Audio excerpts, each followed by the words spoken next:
A different route. In the books, normally you may find that they start with a different modeling, rather a visualization tool for designing the diagram. We do it later. We go for relational model. As in the introductory lectures, you have seen that there is network model,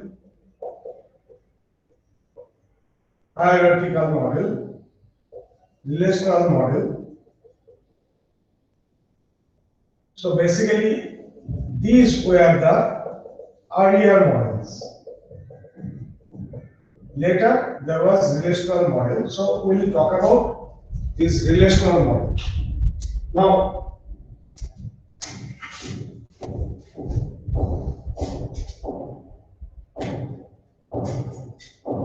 in relational model,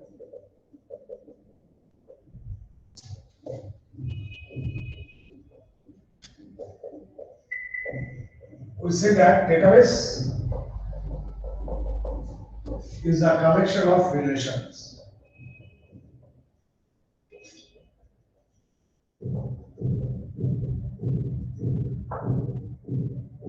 Now, informally, we may think that a relation is a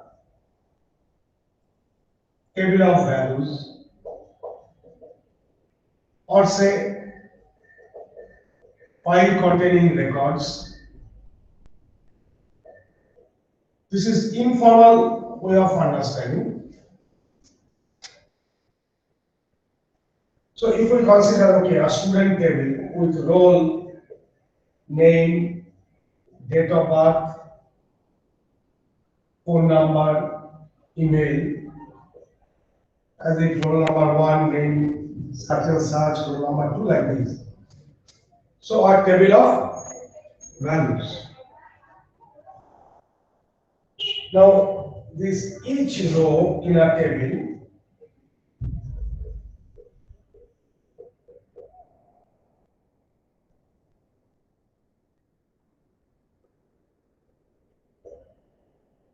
each row in a table or a record in a file, each row describes an entity or sometimes a concept. This is nothing but, a row is nothing but a collection of related data. A collection of related data, related values.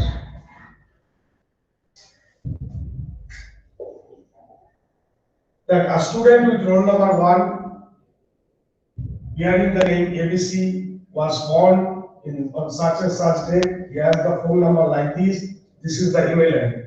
So they are the related data, related values. So this is informally we may think. Now see, each column, we have certain column headers that describes the things. If I say that 2, what does it mean? That this is a roll number.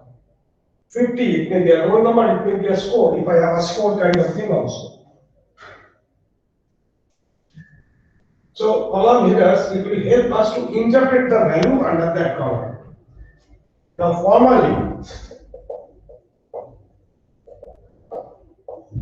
the formal terminology, the table will, formal terminology is relation.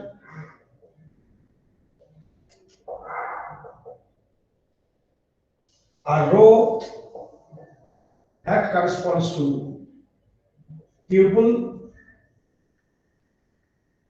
and column header will say that is an attribute.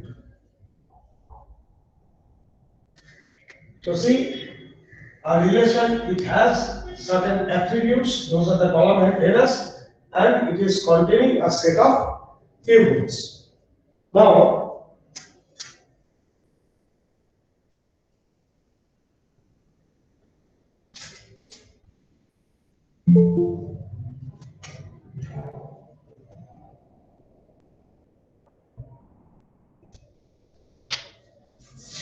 we'll come across certain terminology. Domain.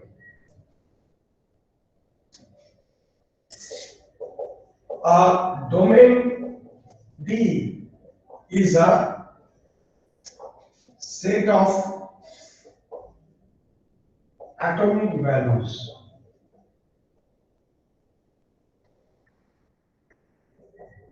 Atomic means this is indivisible.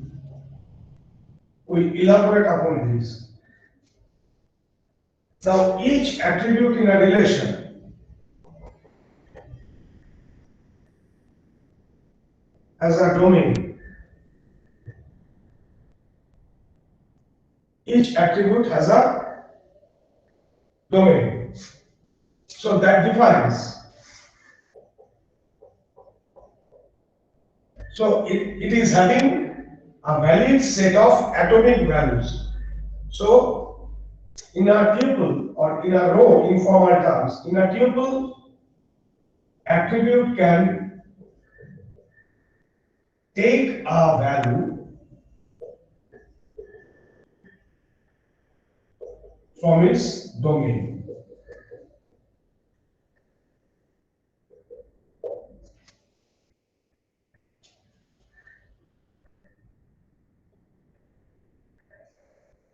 So basically, data type for an attribute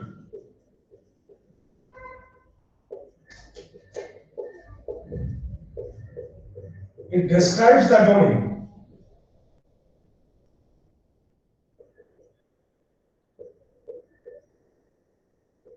Suppose if we say roll number is a 3-digit integer, as if total size 3 after decimal 0. So then the domain is varying from, domain is consisting of 0 to 995. Right? It's like this. Now, whenever we have said this indivisible, it is always with respect to the application. Suppose name or say phone number. If we say this is, how many digits are there? In our phone number, say 8-digit phone numbers.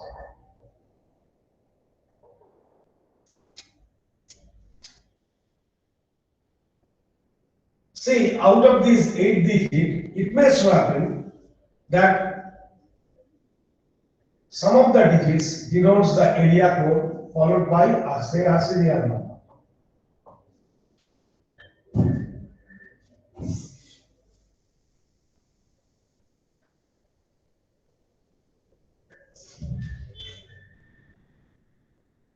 Or say our name, it may consist of first name,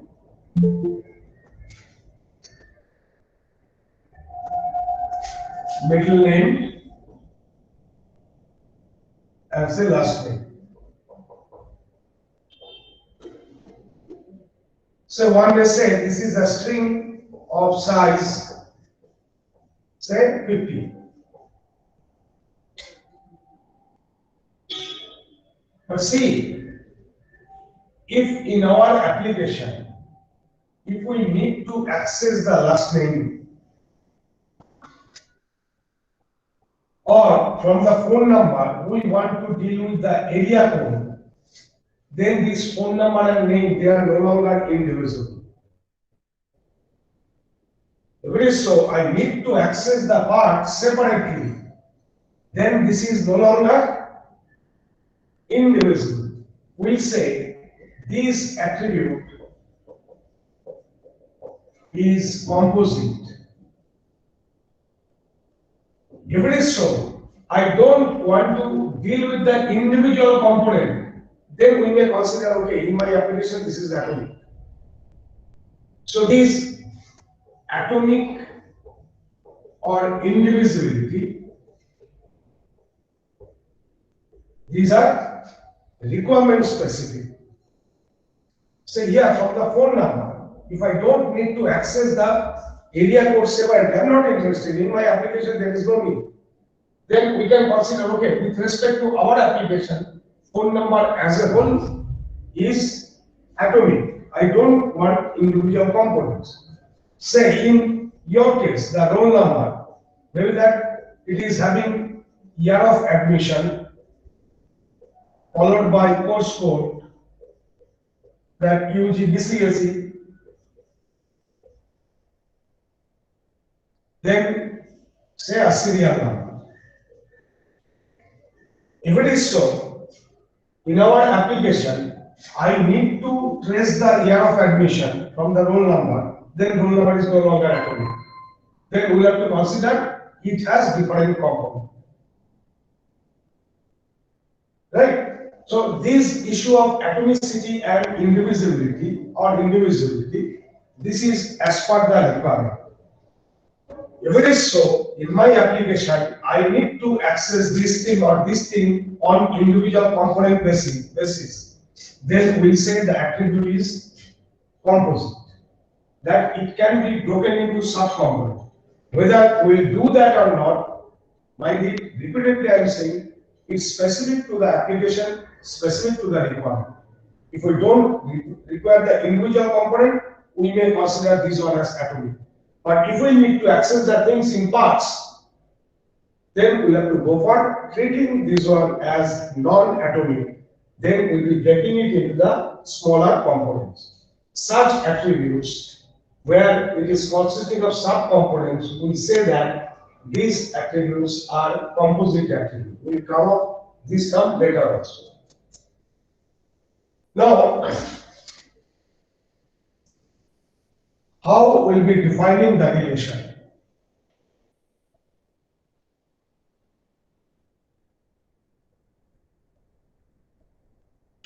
So, first of all, we'll talk about the relation schema. A relation schema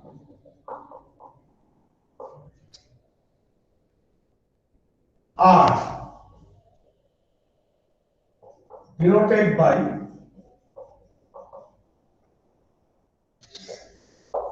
R, A1, A2, say AM.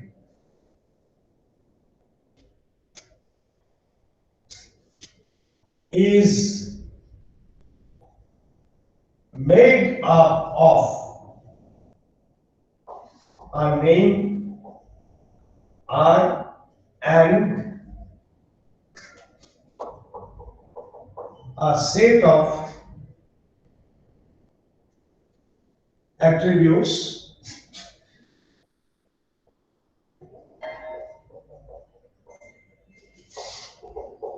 A1, A2, AN.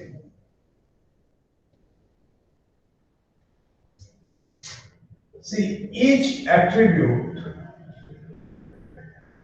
AI is the name of the role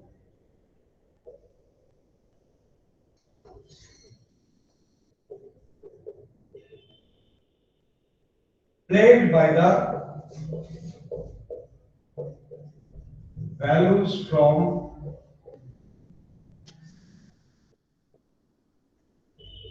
domain D, or make it simpler, domain of AI. Find it, each attribute AI as a domain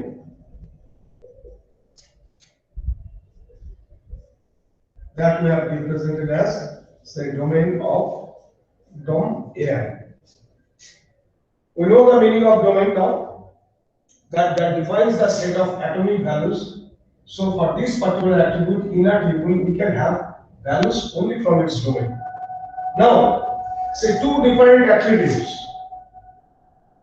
say roll and say score, say both are three-digit integers.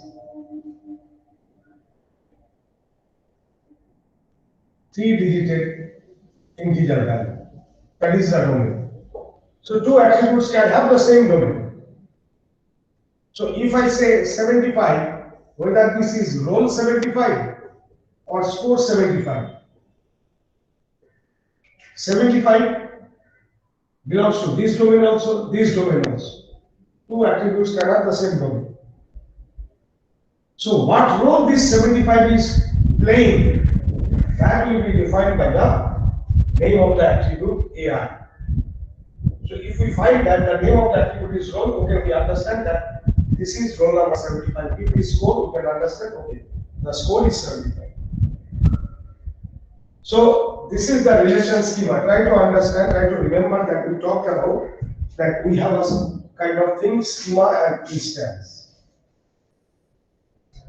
Now, degree of relation, that is the number of attributes in the schema. So if it is having n attributes, so this is a relation of degree n.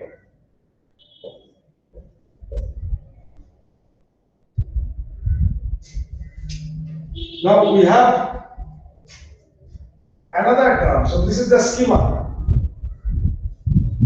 When we say relation, a relation or relation state, same. When you say relation state, basically we are talking about the relation.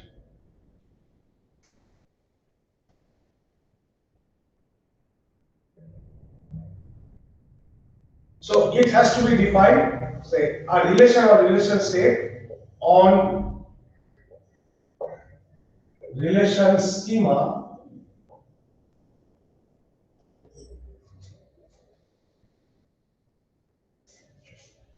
say R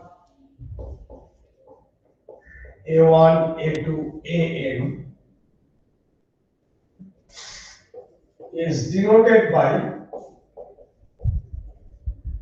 the small r, capital R. So this is a relation or relation state on the schema, capital R, right? This RR is a collection of n tuples. It is a collection of n tuples. So R equals to nothing but it's a collection of set, say T1, T2, say Tm, say Ti is an n tuple. This is of degree n tuple of the form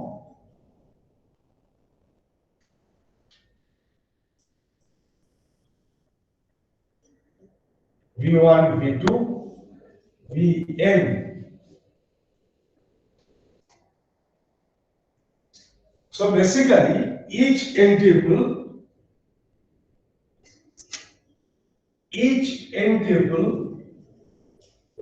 is an, see, the way we are defining ordered list of n values. N values Vi. I is coming from 1 to n. And Vi is coming from domain of AI. So basically, Vi is the value for ith attribute. Right? Suppose our schema, this R is, so a schema will have a name and a set of attributes, say role name, date of birth, phone.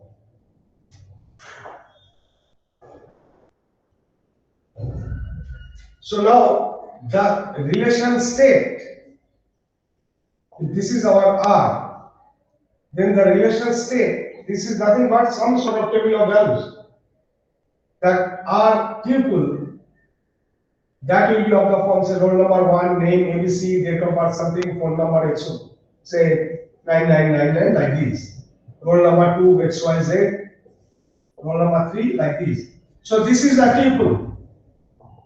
If it is of degree n, then in each tuple will have n different values. V1, V2 like that. V1 is the value of A1, V2 is the value of A2. So in the tuple, this is ordered collection, ordered list of the values or ordered collection of the values. The way we have defined, it stands for that. Later we will see whether we can change the definition to release this ordering. But for the time being, each tuple is the ordered collection of the n values Vi, where Vi is the value of attribute Ai. It is ordered based on the ordering of the attributes in the schema. Right? So, if T stands for a tuple, if T stands for a tuple in the relation TAI, this is the notation we use to denote the value of AI in tuple T. Now, more formally we can define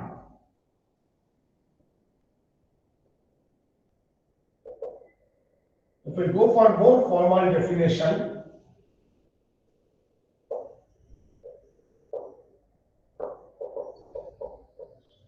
of relation RR, we can say that a relation or relation state RR is a mathematical relation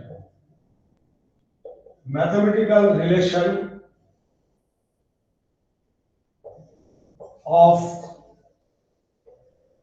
degree n. Now, relation on whom?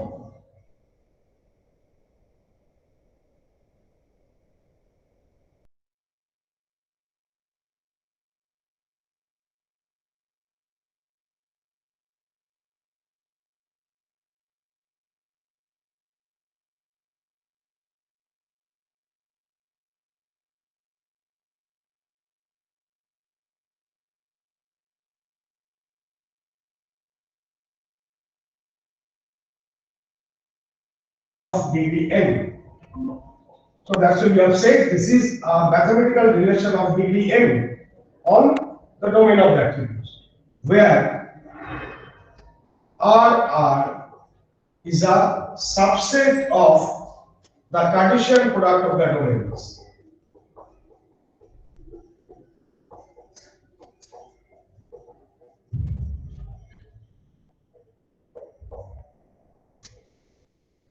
So this is nothing but the relation RR is a subset of Cartesian product of the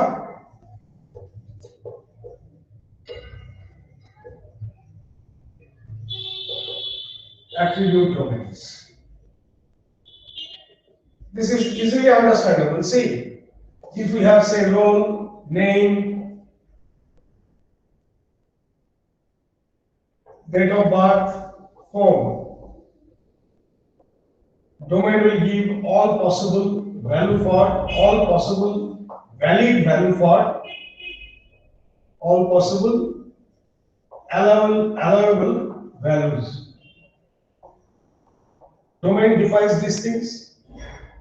So we have the all possible value of role, all possible value of name, all possible value of date of birth, all possible value of phone numbers. So maximum what can happen? The total number of different cases that you can have. If I have only say 5 roll numbers possible, if I consider say roll number, name and date, say roll number and date of birth, nothing else. If I consider say roll number, say 1, 2, 3. Say date of birth, if I assume that 4 date of births are possible, then one combination may be 1D1, 1D2, 1D3, 1D4. Then another may be 2D1, 2D2, 2D3, 2D4. If we have other attributes, every combination will combine with each of the values of these. So that will be the Cartesian product. So basically, cardinality, that is the number of elements, cardinality of Cartesian product is nothing but cardinality of the individual values into cardinality of the other attributes. So it's like this.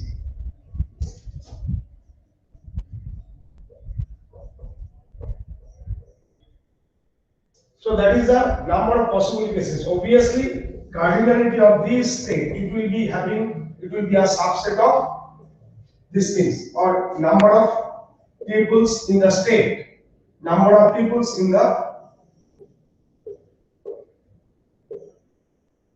in RR will be less than equals to these things. Cardinality of domain A1 into cardinality of domain A2 in this way into cardinality of domain AN. Right? So the relation state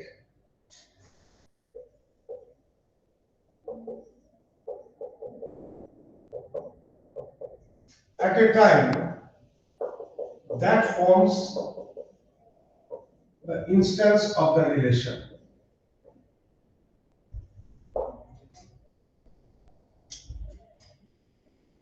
So it is basically consisting of valid tuples at that point of time.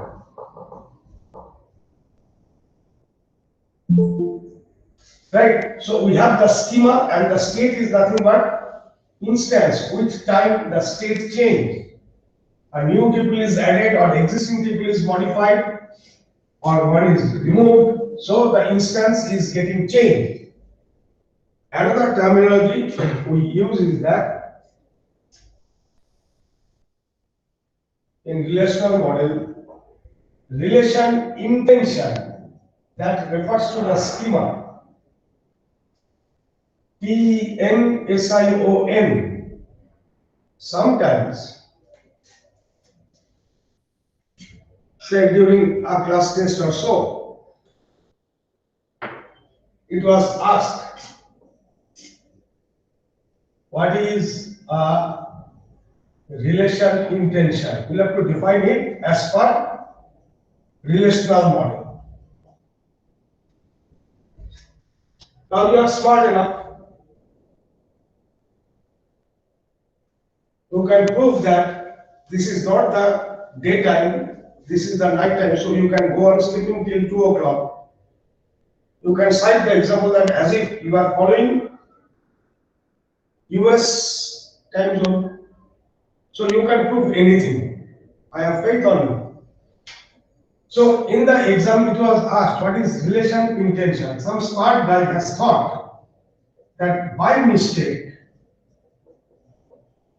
it was written like this. They took it as intention. Then they thought that, okay, relational model, so basically talking about the database, that means what is the intention for database? Now see, whole thing is moving to a different area. Now they are writing what is the advantage of database management system over conventional file processing system. So now they will write one page answer, but the score given will be 0. So anyway, when I say intention, INTENSION, that is basically nothing but this is another terminology for relation schema. And relation extension or extension of a relation.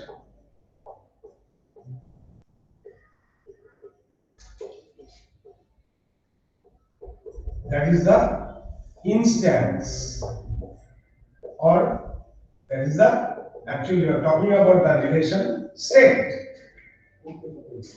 right? So this thing you should be careful. So now let us move to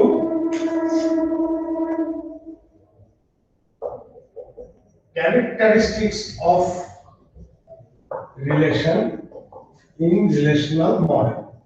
Hello. Yes, Sir, can you repeat that intention part once? Your network was not proper.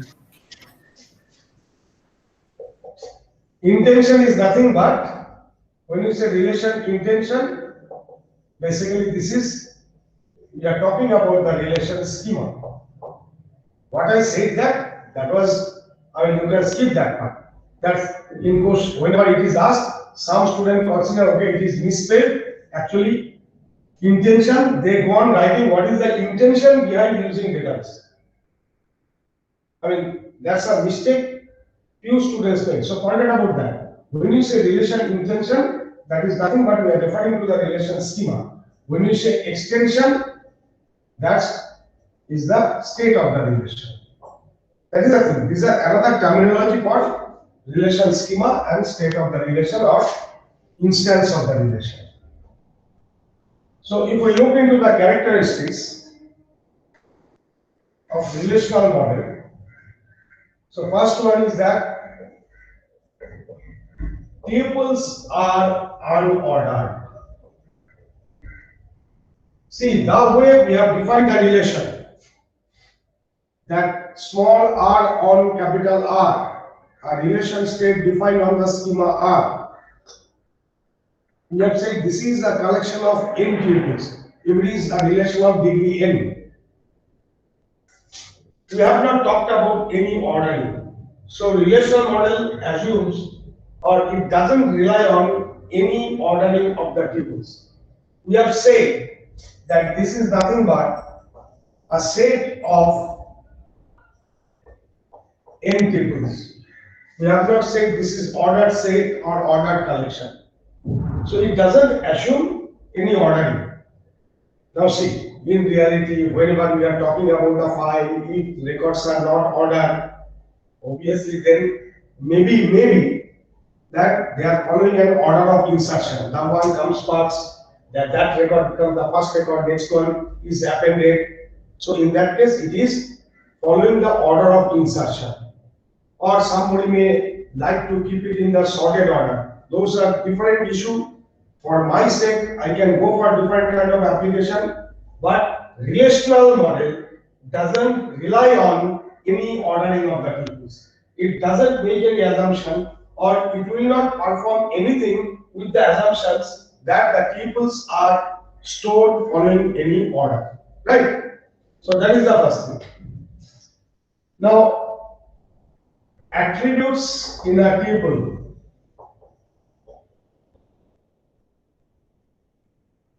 If we think about ordering of attributes in a tuple, it may be ordered,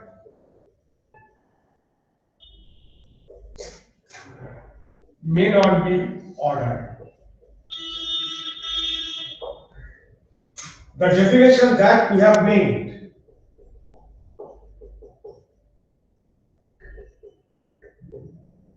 in that case,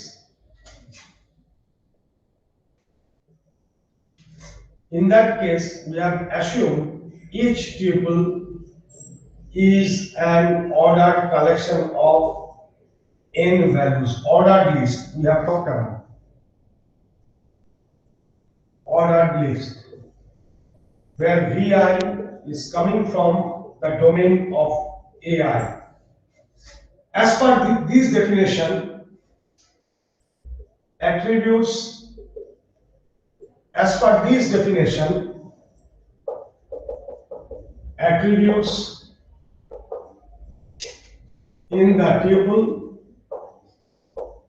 are ordered. In which order they are following? according to the appearance of attributes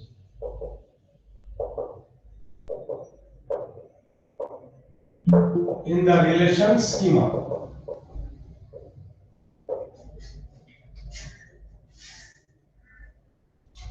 It follows if it is, say, R, the schema is A1, A2, AN, then it is following the same order as per this definition, but we can change the definition. If we define, say, a relation RR for the schema R is a set of rather I will say is a finite set of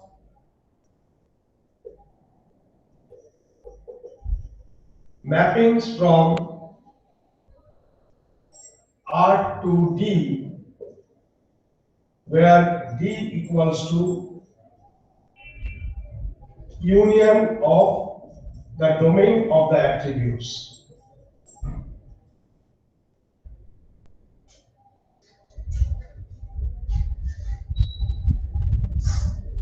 And then a mapping in the set. Say if I say this is nothing but summation of Ti, Ti is a mapping. So it's a constant of mapping. Then how this Ti will look like?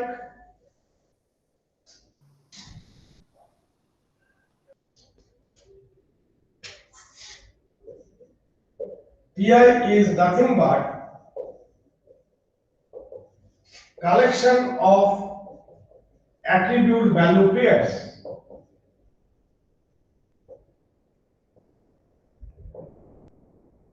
As if Ti is nothing but of this form.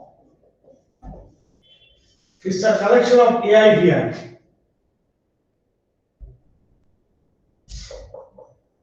Name of attribute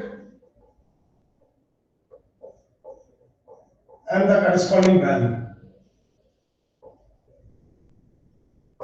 Obviously, this Vi is coming from the corresponding domain. So, as if each pair maps from AI to a value Vi. So, as a part of the tuple, we are keeping the name of the attribute. So, there is no need to assume any ordering of the attribute. See, in this case, we are keeping only the values.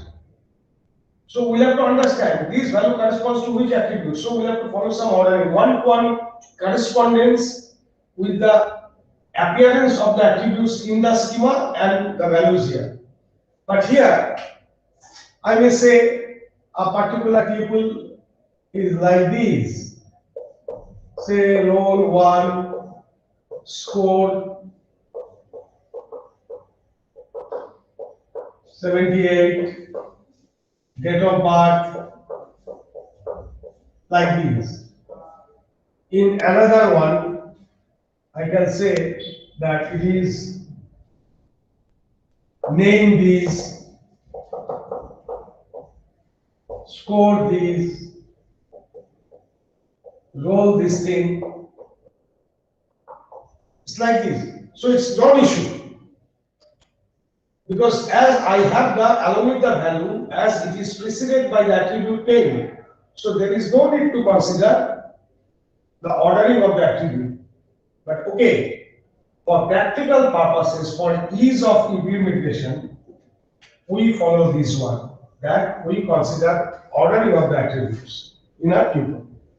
But it is not mandatory. Relational model doesn't put any hard and fast restriction that it has to be ordered. It may be ordered, may not be ordered.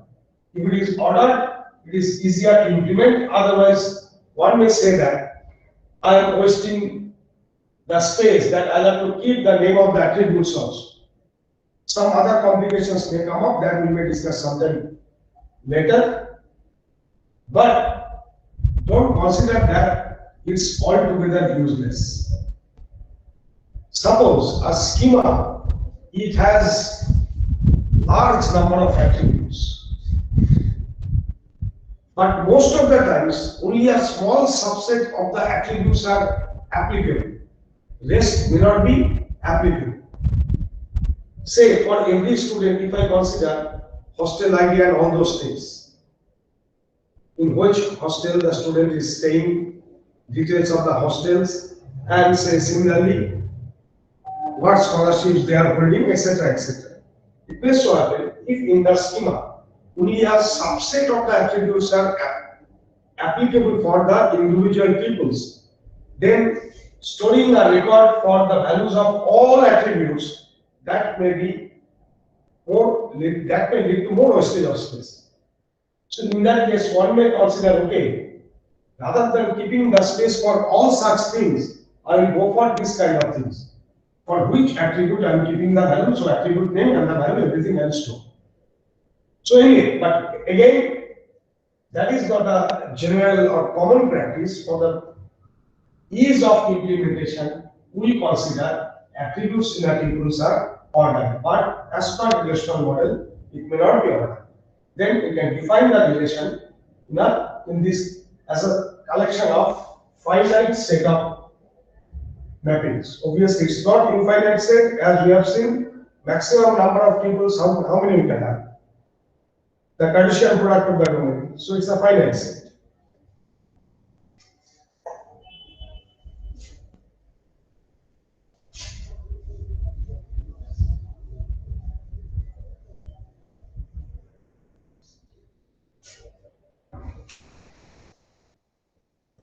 So we have seen that as per the characteristics, tuples are unordered.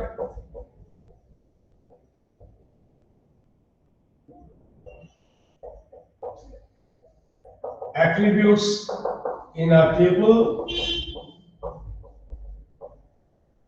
may or may not be ordered.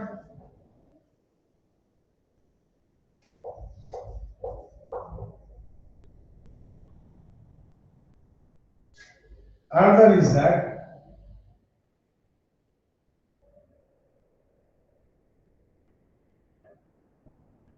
another important characteristic that already you have seen, each attribute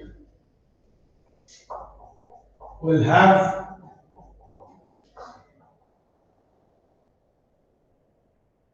rather I will put it in this way. In a tuple, an attribute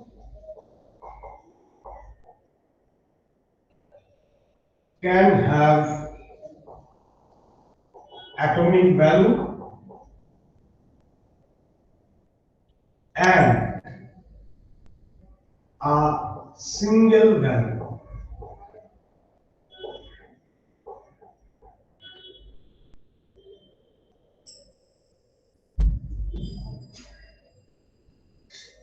Say if we think about, say, student with role name, date of birth, phone, score.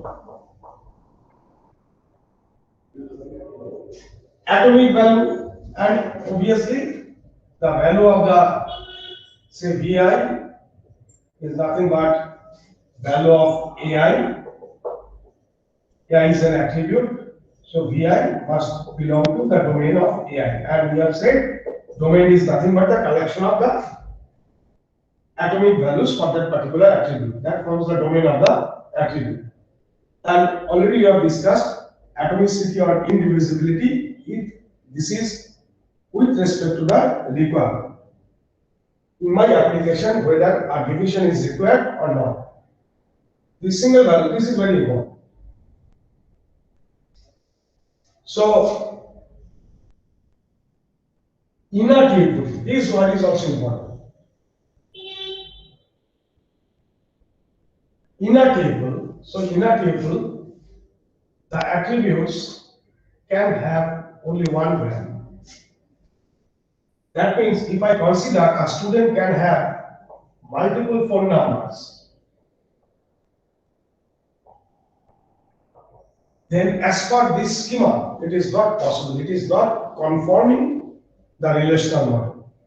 So relational model demands attributes are non-composite and single valued. Now, whenever we ask in the exam that what is the single valued attribute, the casual answer is that the attribute can have only one value. What does it mean? If I have a particular student is getting 85, another student is getting 95, another student is getting 50, then will you say this is multi-value? Because you have defined, if somebody defines an attribute is single value means it can take only one value. It is taking different value. Is it so that everybody is 85, everybody is 95, everybody is 50? It's not that. We miss this word in our tuple. For our tuple, it can have only one value. For different tuples, the values may differ. That's a different issue. When you say it is single value attribute, that means in a tuple, the attribute can have only one value. If we consider my requirement is that for a student, I should be able to store number of phone numbers, multiple phone numbers. Then it is not single value, it is multi-value. It's multi-valued attribute. Then it is not following the relational model. Then we have to take certain other measures so that it can be converted into relational model. That we'll see later.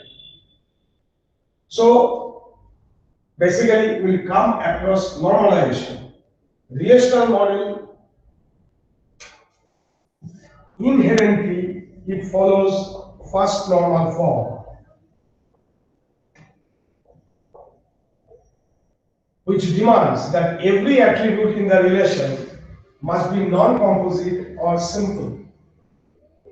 You know the meaning of composite, but this is again depends on my application. In my application, whether it can be taken as a simple attribute or composite attribute. Okay, if I need to break it, if it is a composite attribute, it's a name, I need to break it into the components. Okay, instead of name, I consider first name, last name, two attributes. So if it is a composite one, breaking it into the constituent terms, constituent attributes, that will resolve, that will convert this into simple attribute. Fine. But if it is single value, we'll have to take some other measures that we look into at the time of first normal. But and for the time being, that relational model demands, as per relational model, every attribute in the relation must be simple and it is single value. That means for a table, it can have only one value. Multiple values in a table for the attribute is not allowed. If it is otherwise, we will say that is multi-valued attribute. So multi-valued attribute is not supported as per relational model. There is another issue, that is another characteristic is null value. An attribute value must be taken from its domain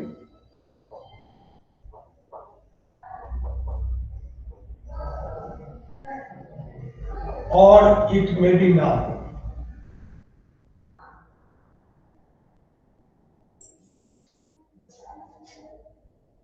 See, null means absence of any value.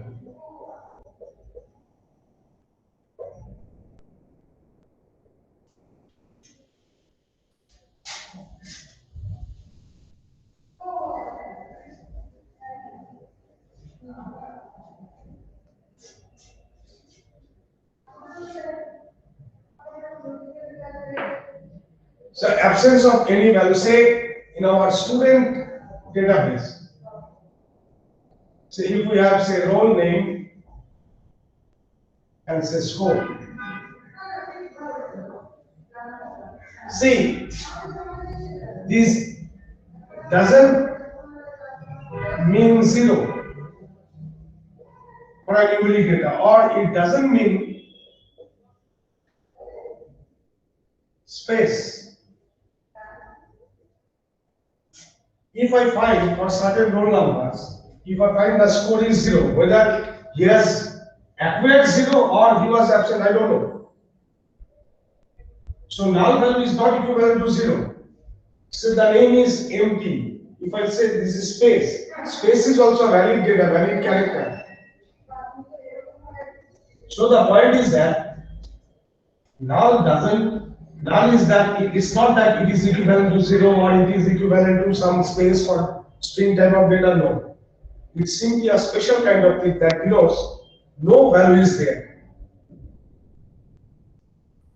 Now, normally, whenever we look into the design aspect, we'll see that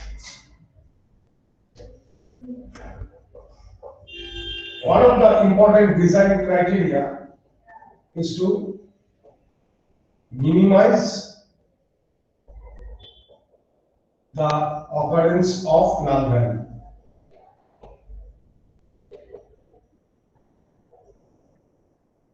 Say if I find for a tuple the value is null. Say in our student database, if we keep say ID of the hostel in which the student is staying, then for most of the students in our university, this is not applicable. So if I find null value in a particular attribute, one case may be that attribute is a tuple is denoting some entity or that kind of thing. So attribute is not applicable for that entity. It may so happen the student is not staying in the hostel. Or it may be so, this is applicable, but not known, but value is not known. Say a student who has appeared in the exam, I'm submitting the marks. So score is applicable. So if it is now, say the student was present, so it is applicable. If the student is absent, then it is not applicable. Fine. That is the one interpretation. If the student is present, then this is applicable, but still the value is not there. Value is not known. It may so happen till now I have not checked the answer script. Again, see, not known. These may be intentionally not known. Or truly it is not known. I have not checked the script till now. So till now, the score of that particular student is not known. Fine, truly not known. Intentionally I am not submitting. So see, if the value is null, there may be lots of interpretation, applicable, not applicable. Even if this is applicable, why then it is not there? Maybe that it is not yet given, but it was given, but someone lost. So how to interpret? There are a lot of interpretations possible. Why the value is null for a tuple in this particular, for a tuple and for that particular attribute. So that's why at the time of designing the database, we have to take care so that unnecessary occurrence of null value can be avoided. If I don't keep the hostel information along with the student, then for every student it doesn't arise.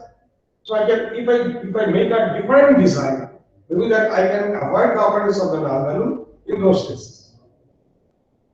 Right? So those again will come back when you go for the design.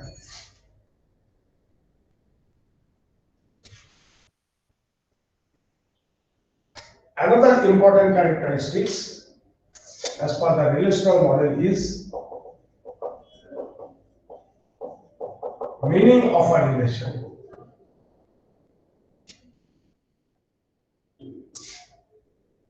Say our relation schema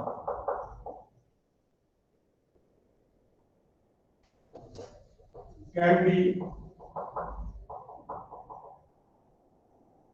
interpreted as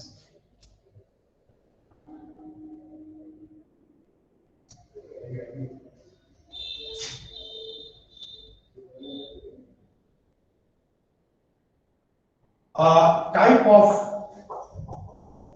declaration or assertion. When we say that the schema student with role name, date of birth,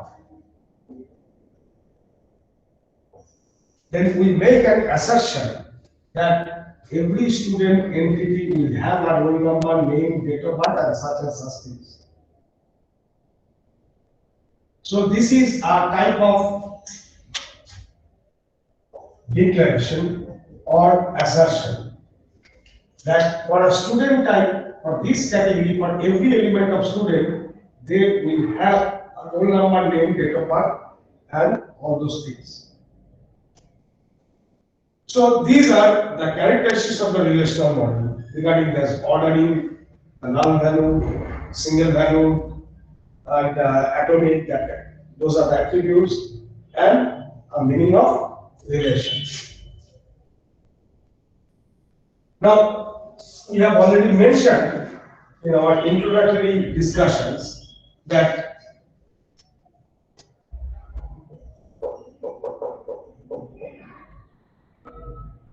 data must satisfy certain constraints.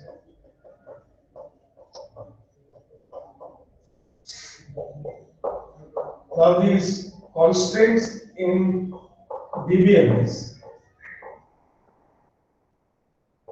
you can define them in different categories. Some are model based, that is, the constraints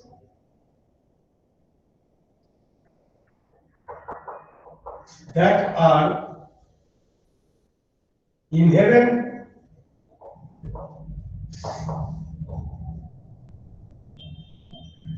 in the underlying model.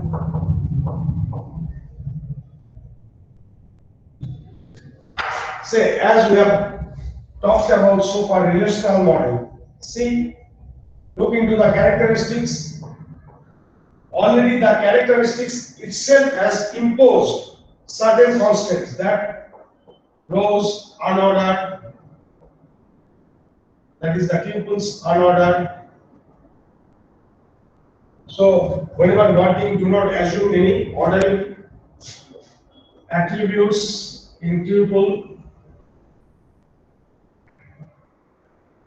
may or may not.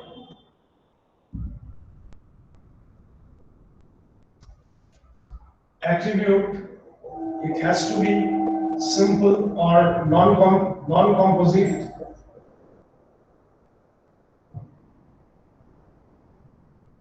And single value. So even if I ignore these things, this is very important. So it is inherent in the as a part of the relational model. When you say that we are following relational model, then this constant automatically comes. So we have the model-based constants.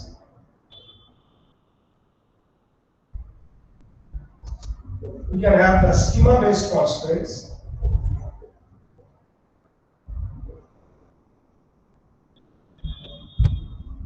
That is, talks about the constraints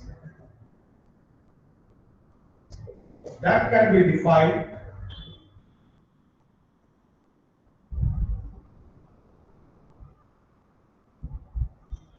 along with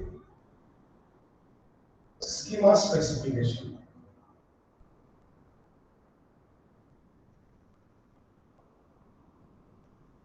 So shortly we'll come across certain examples of schema-based constraints. And some constraints are like that, which cannot be handled at the schema level. It doesn't come from the model itself, and it cannot be handled from the schema and at the schema level. So those are application-based constraints.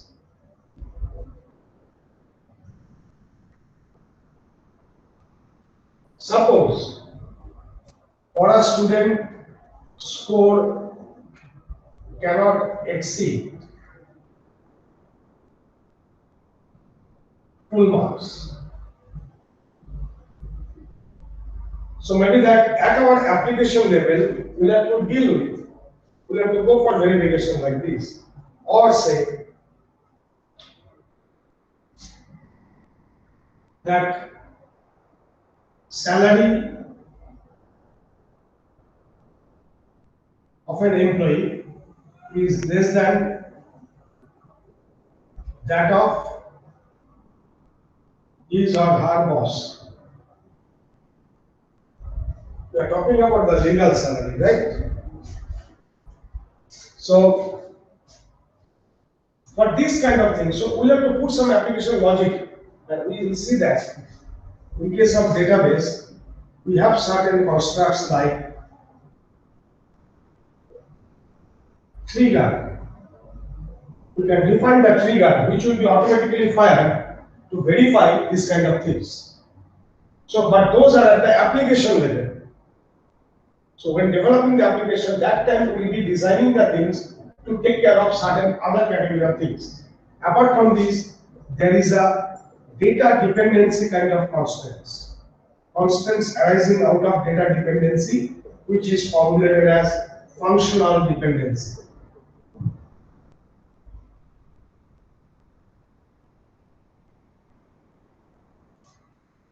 So these kind of constraints, to deal with this kind of constraints, we'll have to go for a good design of the database. Basically, these will form the foundation for the formal designing process of normalization. That deals with these functional dependency. Based on the functional dependency, we'll be designing the database in a manner so that we can manage the issue of data dependency easily. Right? So see, there are different kinds of constraints, and our database, in a database, the instance must satisfy the constraints. The tuples which do not satisfy the constraints, those should not be allowed, because that will make our instance invalid. A valid instance is the instance of the database is nothing. I mean, it's simply like that in our state, all the tuples that we have, they do not violate the constraints. That constraints, the model constraints arising out of the model itself, constraints that we have specified along with the schema, or other constraints required as per my requirement, handled through some application-based, application level mechanism. Sir model based आएगा बोलবেন example का कोणता model based say wherever we have talked about the relational model, it has said that in a relation no attributes can be composite, it has to be simple, or the attributes must be single value. So that is a restriction, condition, constants that has been imposed by the model, relational model itself. So if model itself is putting some restriction, those we say model based constants. Right? Okay, sir. Sir, at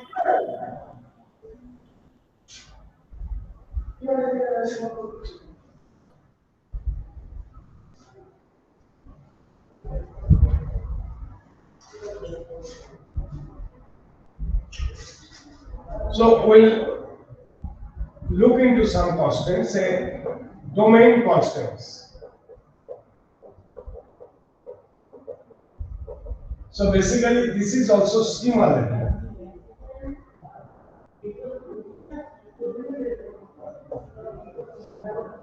For each attribute in our relation, specify the schema. I specify the data type.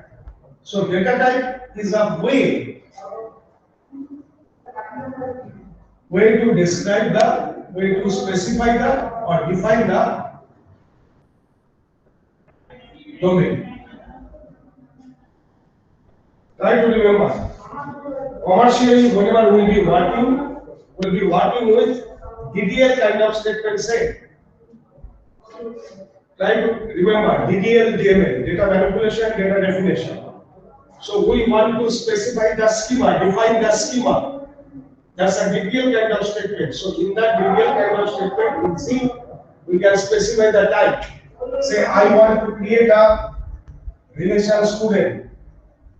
Forget about the syntax right now. We will come for these things after 5-6 classes. Say if I say create table state student role number 30, like this. I am specifying the type. So it is putting a restriction. I cannot put any value that is violated by these. In your programming language also, when I say int I cannot take any value that doesn't match with this. Right? Obviously, some casting, that kind of thing, much flexibility is there. But it is at higher level. It is not our one level programming language. So anyway, so this is, we are specifying, we are trying to define the data type. That's way of specifying or defining the domain. So that puts a restriction, what kind of value it can take. So that is that domain constraint.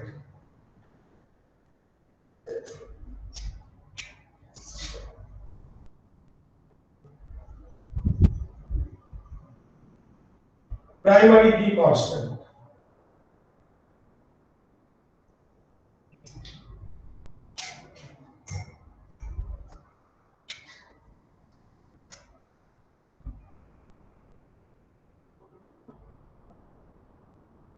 Say, let SK be a subset of attributes in the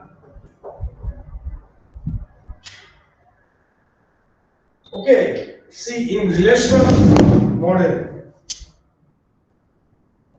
can we have two tables which are exactly same? We have said that a relation that will be a set of tables. So unless it is multi-back kind of thing, in a set we cannot have same value. All the values are distinct. So that means, see, from the relational model, as per the definition, no two tuples are same. So that is also another characteristic of the relational model. No two tuples are same. Each tuple is distinct from the rest. Right? Okay, let us come back to this. Let SK be a subset of attributes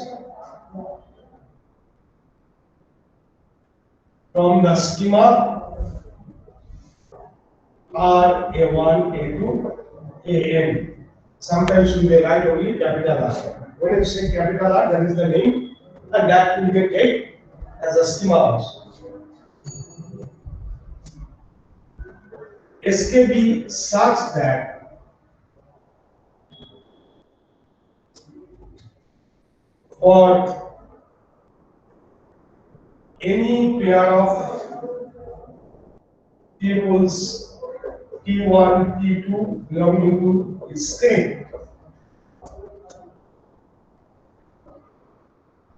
any pair of tuples T1, T2 in the state,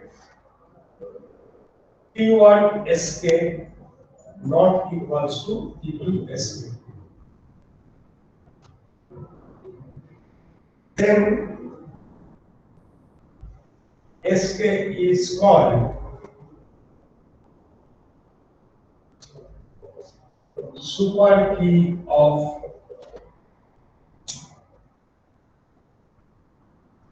the relation R. Or in simple words, this is a subset of the attributes from the schema, which will have unique value for every tuple. No two tuples T1, T2. T1 SK means nothing but the value of those subset of attributes. See, if I say T1 A1, it talks about the value of A1 in tuple T1. If it is a composite one, I can say A1, A2. So it's value of A1 and A2. So if I say name score, T1 name score. If the name is ABC, score is 70, then this is the value of this combination. Right? As if the values are concatenated. So for the two, any pair of the tuples T1 and T2, value of these attributes are not same. The combined value of this and here the combined value of this they are not same. So they will have unique value for each and every tuple. So if I know the value of SK, I can uniquely identify a particular tuple. Right? Now there may be lots of combination of the things that can give me the unique value. Right?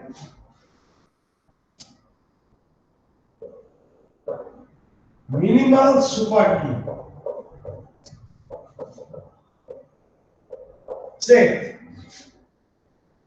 in our student database,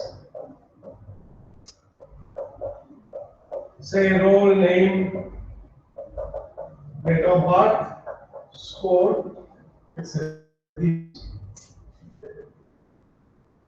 One can consider the whole schema as the super key. And from the relational model, we know that no two tuples are same. So obviously, if I take while super key has role name, date of birth, and score, everything, then obviously this whole combination will have different value for the different tuples. It will have different value for the different tuples. So this is the valid super key. Now minimal super key. So somebody may say that okay, I will drop score. Possibly that will have also have the unique value for each and every tuple. So that is also super key. So we can have in a schema, one can have a number of super keys. Number of super keys may be there. The minimal super key is called candidate. What is the meaning of minimal super key? Of which no proper subset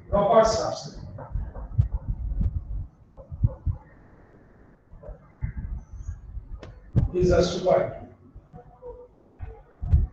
Now see, this is not a candidate key because I have taken a proper subset. Proper subset means it cannot have everything. S1 is a proper subset of these. If S1 is to same, then also one can say S1 is a subset of S2, but not proper subset. So this is not a candidate key. Again, if I know that each and every student is having unique roll number, so somebody can drop this one, again drop this one. Finally, if I have the row, Sir, candidate key I का cannot have कौन है? any other subset of this because I am having only one value. So this is our candidate key. I cannot have any proper subset of this thing further. Not necessarily this candidate key always will be consisting of a single attribute. Suppose in a result relation, I want to store the role, subject code and score for all students, all subjects.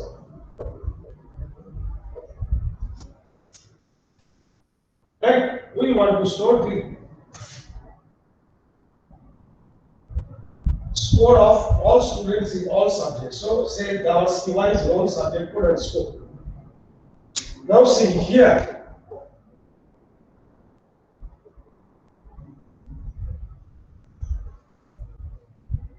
only role is not unique because if that particular student is appearing for multiple subjects, see, same value, it appears in multiple tables, so it is not unique. It cannot identify a particular table. It is not having, so for these two tables, the value of these, see, a candidate key is also primarily a super key, a special kind of super key. So this is not at all a super key because it is having same value in both. If we think about a subject code, there may be other students also appearing for the same subject. So subject code also cannot serve the role of the super key. But see, if we take role S code combination, role number 1, subject code 1. So I will be having only one people with roll number 1 and subject 1. Roll number 1 can further appear but for a different subject. Similarly, subject 1 can appear once again but for a different subject, different student. So this combination, the combined value will not repeat for another people. So this is unique. So one can start with okay, role, subject code, and score, everything, the whole schema itself is by super key 5.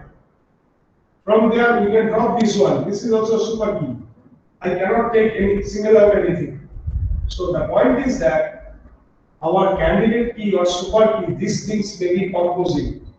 It may so happen it is not consisting of a single attribute. It may consist of multiple attributes. So that's why we have said is a subset of attribute. We have not said is an attribute. We have said a subset of attributes from the schema that will have unique value for each and every attribute. So our super key, candidate key, they may be composite also. Now, so we have started with the super key. From super key we have reached to candidate key. Now we are yet to define the term primary key. We have started with the domain constant, then primary key constant. So now it may so happen multiple candidate key exists in a relation.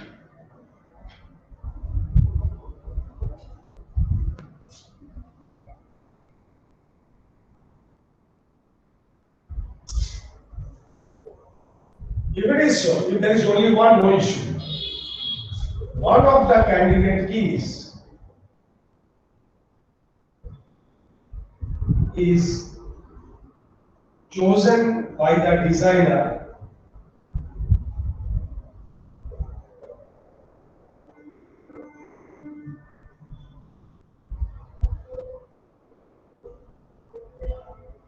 one of the candidate keys is chosen as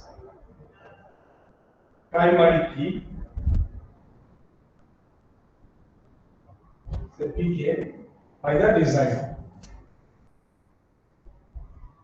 Right?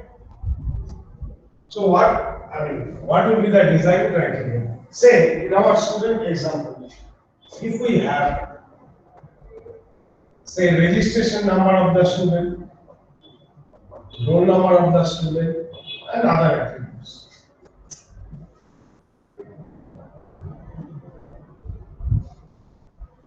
So see, we may find that this is also unique for each and every student. This is also unique. So this is again a minimal super key. So it is a candidate key. It is also a candidate key.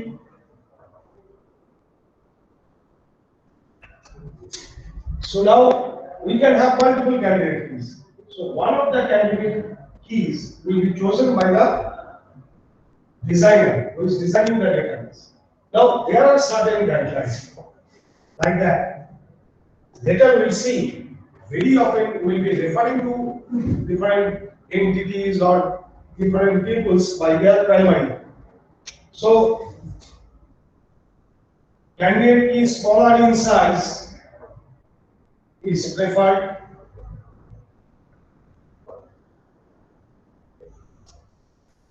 If it is alphabetic kind of thing, then see uppercase, lowercase, those kind of issues will come up. So that's why, I mean, it's not possible that we'll be getting numeric candidate. Alphanumeric is preferred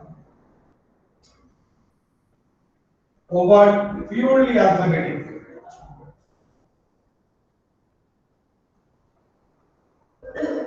If we have any numeric candidate key, then obviously numeric will be further preferred. The most important, and that is the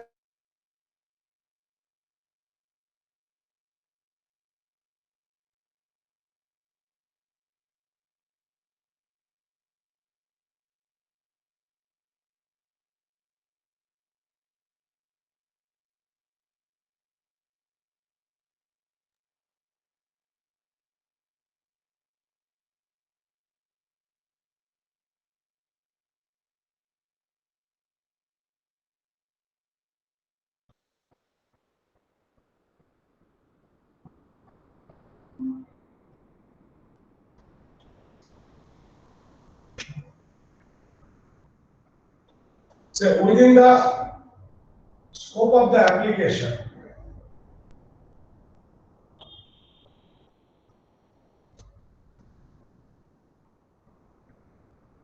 Which candidate key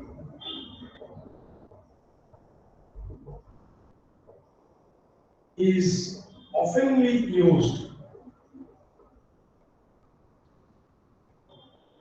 for identifying the entity denoted by the table.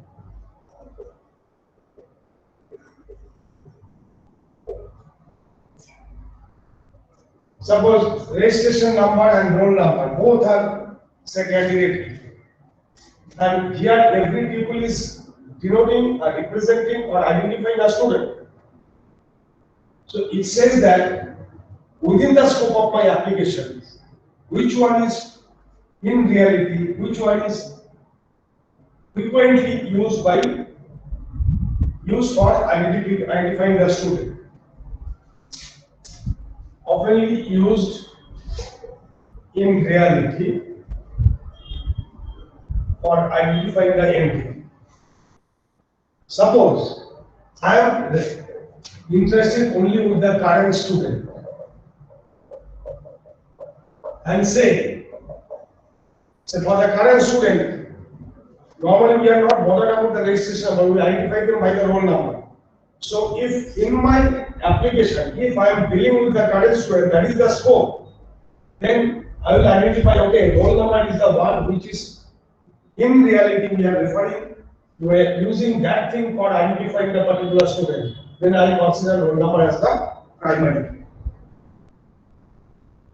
But if I find that, say, suppose I am dealing with past students of last decade.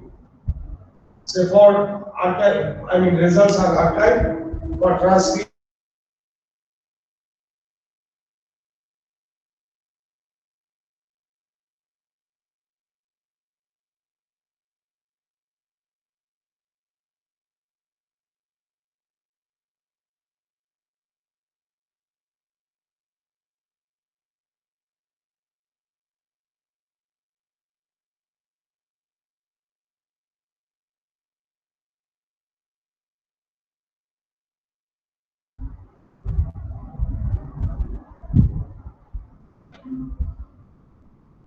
So if we are dealing with the pass out students, ex-students, alumni, maybe that there the registration number will be the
I'll stop here just to conclude that there may be multiple candidate keys, but see, depending on the scope of the work, actually which one is being used for identifying the particular element in my application, that one will be chosen as the primary key.